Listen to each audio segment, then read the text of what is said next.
Coucou tout le monde, j'espère que vous allez bien. Donc ce sera pas un vlog aujourd'hui que je fais sur ma chaîne, mais juste une petite vidéo où je voulais revenir pour vous expliquer un petit peu les choses et pour que vous compreniez un petit peu.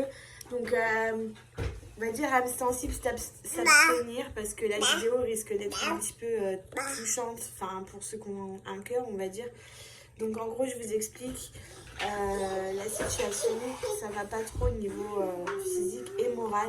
Il faut dire ce qui est, je suis loin d'être quelqu'un qui se cache derrière des faux visages. En fait, pour faire court, j'ai deux enfants. En gros, j'ai Azenor qui a maintenant 30 mois, qui aura 30 mois demain, et qui est ma petite perle, qui est ma grande saucisse, qui grandit à une vitesse monstrueuse. Et donc du coup, voilà, qui fait le bonheur de ses parents. Et j'ai eu, peu de temps après, donc elles ont 20 mois d'écart, ma petite deuxième, Elinor, qui fêtera ses 1 an le 13 décembre. Donc voilà. Et tout s'est bien passé puisque nous voulions 2 petits bébés rapprochés et que du coup forcément quand on a appris que bébé 2 s'était installé, même si au fond c'était on va dire pas trop le moment parce qu'on avait d'autres soucis à gérer, on avoue qu'on était très très contents de savoir qu'on avait un petit bébé qui allait arriver, un deuxième petit bouchon qui s'est avéré être une deuxième petite fille. Mais la situation en est tout autre pour ce 3e enfant. Donc en fait en réalité... quand ma fille est née, donc Elinor, la deuxième, elle a eu des complications à la naissance. Rien de... Ça aurait pu être très grave, mais par chance, ça a été traité à temps. Et genre, merci quand même l'équipe de l'hôpital qui l'ont vu juste à temps, parce que sinon, j'aurais pu très bien rentrer sur ma fille. Donc déjà, ça a été très dur émotionnellement à vivre. Je l'ai surprotégée tout au début de sa vie, parce que du coup, j'étais vraiment... apeurée de savoir ce qui allait pouvoir se passer, que malgré qu'elle était soignée, je pensais que ça allait revenir. Enfin, c'était très compliqué à gérer. Du coup, j'ai très mal vécu mon séjour à l'hôpital. J'ai très mal vécu les choses. À la suite de ça, donc j'ai fêté mes 21 ans et Noël en famille. Enfin, Noël. Et mes 21 ans début janvier, donc le 13 janvier, avec ma famille et puis... tout ce petit monde. J'ai perdu mon papa le 19 janvier et j'ai appris juste après que j'étais enceinte de mon 3e enfant. Donc en soi, je suis la plus heureuse du monde parce que je sais qu'il y a des femmes qui ne peuvent pas avoir d'enfants et que cet enfant est voulu, sinon on ne l'aurait pas gardé, il faut être honnête, il ne faut pas se voiler la face, je ne vais pas prendre des pincettes. Donc en gros, cet enfant... si vous préférez, il n'est pas désiré maintenant, il n'est pas voulu. En soi, moi, quand j'ai accouché de mon 2e enfant, quand j'ai vu ce qui s'était passé... Azenor, doucement. Laisse-la, laisse-la. Quand j'ai vu ce qui s'était passé à la naissance de... Arrête, laisse-la, j'ai dit. Azenor, dernière fois. Quand j'ai vu ce qui s'était passé à la naissance de mon 2e enfant, je voulais pas du tout avoir de grossesse pour le moment. Mais voilà, ce petit bout, j'ai appris qu'il s'était installé suite à un défaut de pilule. Avec mon traitement, le choc émotionnel de la perte de mon père, du coup, je suis tombée enceinte aussitôt.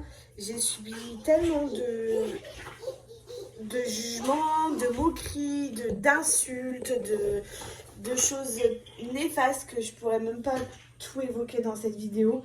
Ça m'a totalement ruinée en fait. Je venais de perdre mon père, j'ai toujours pas fait le deuil, ça va bientôt faire 1 an qu'il est décédé, ça fera 1 an en janvier.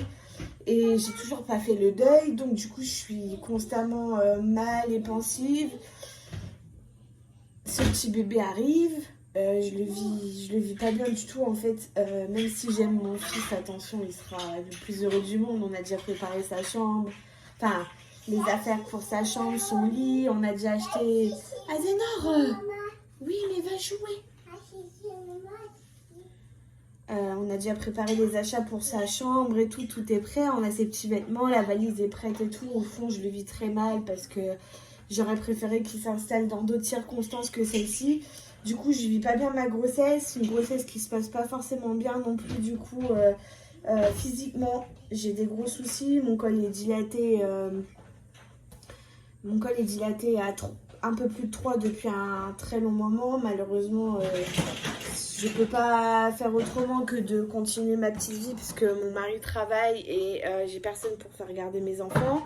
Ma maman travaille également, donc du coup je me retrouve à devoir gérer toutes les tâches ménagères. Oui, j'ai ma petite puce qui me sourit à travers la caméra, du coup je suis contente. Mais de gérer ma petite vie, normalement je suis censée être hospitalisée et alitée sous surveillance constante en fait de l'hôpital. Malheureusement je ne peux pas parce que bah, comme je vous le dis, il faut que je m'occupe de mes enfants. Il est hors de question que je sois sans mes filles. C'est même pas imaginable, même pas envisageable pour moi. Du coup je suis suivie à domicile par une sage-femme assez régulièrement. Je fais des monitorings. Les contractions ont tendance à agir facilement sur le col, donc dès que je sens que je contracte ou que je suis fatiguée, je suis obligée de me reposer. La position assise est très fatigante pour moi parce que ça appuie, le bébé est gros, je vous montre. Le bébé est tellement gros que quand je suis assise, bah, ça appuie sur la poche, je suis obligée d'être comme je suis là en vidéo, semi-assise, un peu allongée.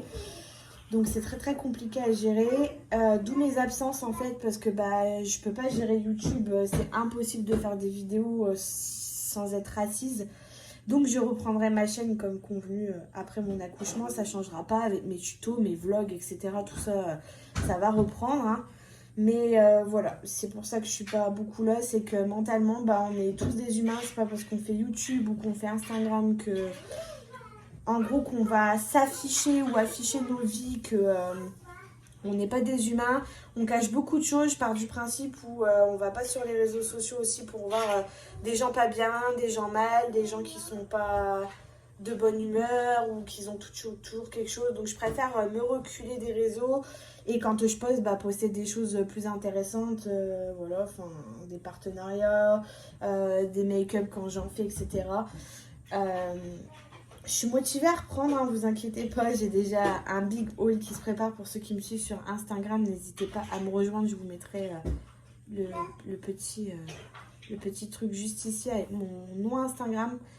J'ai des swaps qui arrivent avec des jolies personnes, j'ai une nouvelle activité principale. Du coup maintenant je travaille pour Avon, donc celles qui seraient intéressées, je vous ferai une totale revue sur les produits, que ce soit les parfums, les déos, enfin toutes les gammes qui existent. Donc voilà, mais à savoir que je suis humaine, si je suis absente de YouTube, c'est parce que bah, j'ai des gros soucis de santé qui font que je peux absolument pas gérer ma chaîne YouTube, c'est impossible physiquement. Je souhaite à personne ça.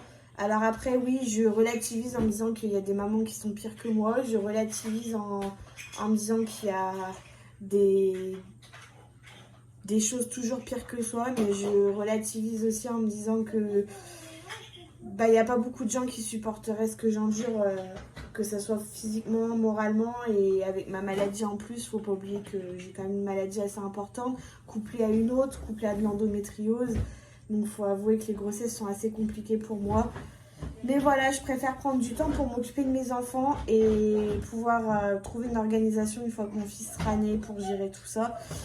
D'ailleurs, il y aura un nouveau vlog qui sortira prochainement à la naissance de mon fils pour vous parler de mon combat qui sera l'allaitement, parce que pour celles qui ont suivi mes 2 premières grossesses, vous savez que j'ai pas pu du tout allaiter mes 2 premières filles parce que bah, je me retrouvais à avoir des gros soucis de santé et des traitements très lourds qui faisaient que c'était totalement incompatible avec l'allaitement.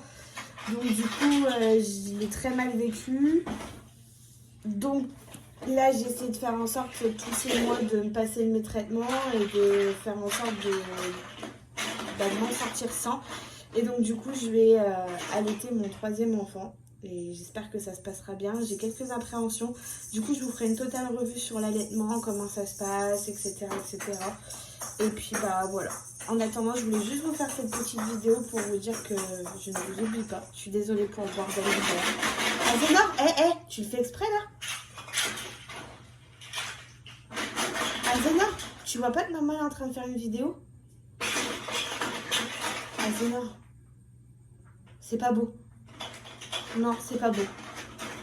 Donc je suis désolée pour le bazar derrière, hein, j'ai des petits enfants et des petits bouts.